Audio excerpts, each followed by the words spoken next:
review.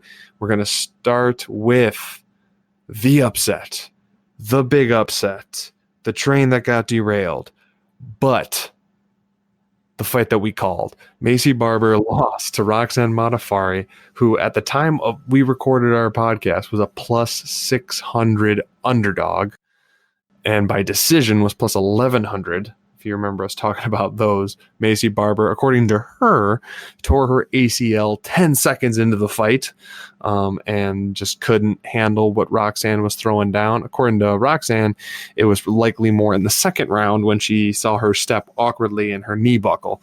Whichever way you want to go with that, doesn't really matter because Roxy won. Modafferi won. My only sad moment was I didn't actually end up betting this fight, and it hurts so bad. Poor Bob, dude. Bob was busy. Bob was so busy with his family. I talked about betting on it in our end of the year show on bets I was looking forward to. I talked about betting her straight would be such a good play. I talked about betting her by decision would be even better play because that's likely the way she's going to win. And I had every intention to. And then you know what? Sometimes schedules get in the way of doing the hard-hitting research. But you know, we still give you guys winners.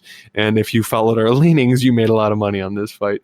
So I still think Macy Barber is going to be a force in this division. She's still so young, man. She's so young that she has a chance to come back and really make a name for herself and just blow up in this division.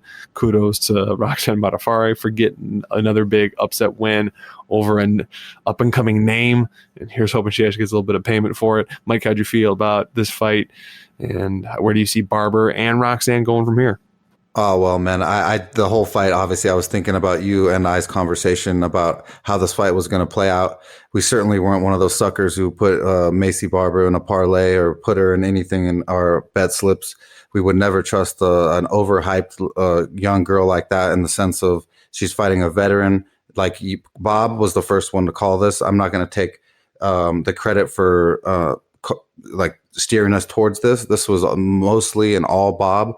He presented it to me, and then once I heard how much faith he had in Roxanne and the fact that big upsets are the things that do happen, and I was just like, wow, I think it's really could happen. And then we decided that she was going to win, she would most likely win going to decision. That's just like she was not going to pull off some crazy submission or anything or knock her unconscious.